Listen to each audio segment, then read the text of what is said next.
The desert stretched without mercy beneath the dying suns, and I trudged across it with nothing but a battered pack-a-knife dulled by years of use, and a stubborn pulse that refused to give out the ruins of machines old and new lay scattered across the dunes, each one a reminder that this land devoured everything from caravans to starships. I had learned not to expect company, yet fate is cruel and kind in ways men cannot guess.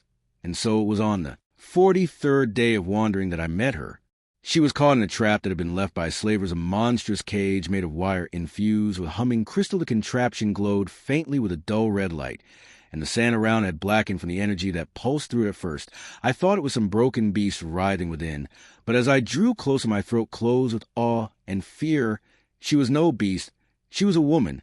Yet more than a woman she stood, or tried to stand 11 feet, tall with limbs like sculpted marble muscles, coiled under bronze skin and great dark wings folded tight behind her shoulders.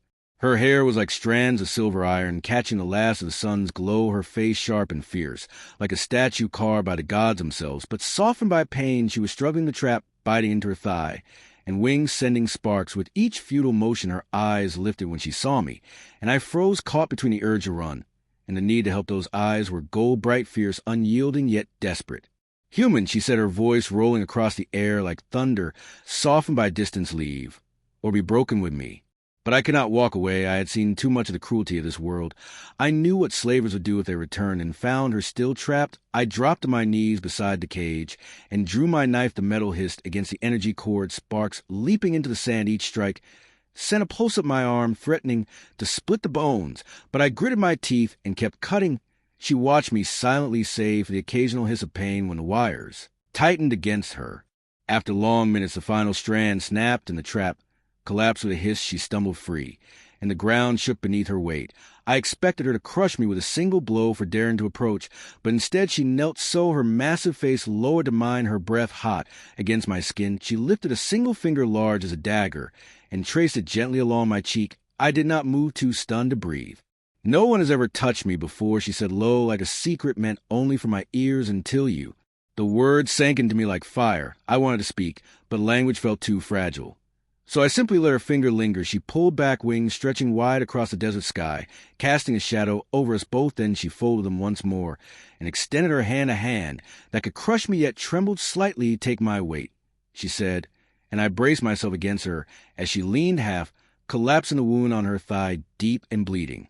For days I traveled with her, guiding her to shade when the suns burned too hot, and binding her wound with scraps of cloth. She moved slowly, her immense body struggling against injury, but even slowed, she radiated power. Her name, she told me, was Caliph. She was a huntress of the Erythai, a people who ruled the high cliffs far beyond the desert. They lived in a realm of wind and sky where humans rarely dare to climb. She had been lured down by the promise of prey and instead found herself trapped.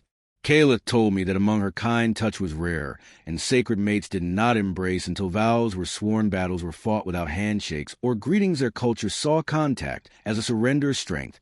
And so even as a child, she had never known the press of another palm against hers, never known the comfort of a hug, never known the brush of lips. She had been untouchable, elevated above mortal frailty. Yet now, wounded and freed by me, she had allowed my hands to bind her leg, to steady her, steps to feed her water from my small flask, and it had awakened something in her. One evening, as we camped among the broken ribs of an old starship, she turned to me. The firelight danced across her bronze skin, feathers glinting like black glass. Her eyes locked on me, and she said, "Do you understand what it means, human, to be the first to place your hands upon me? No warrior, no kin, no lover has touched me, not once, until you freed me from that snare." I swallowed hard, trying to form words. "It means you trust me," I said, perhaps too simple, but honest.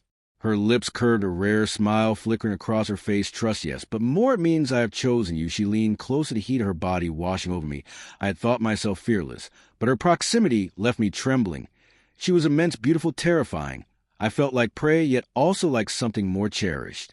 From that night, Caliph treated me not as a guide, but as a companion. She let me ride upon her back. When her wound allowed, she carried me across dunes with wing beats that sent storms into the sky. She hunted with spears the size of trees, and always brought back food to share, holding pieces delicately between talons, so I might eat first. And in quiet hours, she spoke of her people, of ancient wars fought among the clouds, of vows carved into stone on cliff, faces of the loneliness that came from being larger, stronger, different even among her kin. You made me feel the warmth of touch, she confessed one night. As stars wheeled above us, I do not wish to give it back. As the wound healed, her strength returned fully, and with the majesty of her flight, she took me aloft for the first time high above the desert winds. My heart hammered as the ground vanished. But her grip around me was unbreakable. She laughed. As I shouted into the sky, the sound of her joy shook me more than the flight itself. In that moment, I understood she was not only a warrior or a giantess, but a woman discovering life anew through me. Our bond deepened, not with grand declarations, but with small gestures, her fingertip brushing against my hair. As I slept, her massive wing folding around me against the cold, her watching me with that golden gaze, as if memorizing every motion I made, and slowly I realized the truth. I had feared a name. I loved her not in the fleeting way men sometimes love, but in a way that carved itself into the marrow of my bones. Yet love between human and Erathai was no simple matter. When we reached the cliffs, her people regarded me with suspicion. They whispered that Caleb had broken sacred law by allowing touch before vows. Some demanded she cast me aside. Others muttered that I would weaken her strength. But Caleb stood before them, wings outstretched, and declared no one had ever touched me before until him. And I will not surrender. That gift, her voice shook the cliffs and silenced all doubt.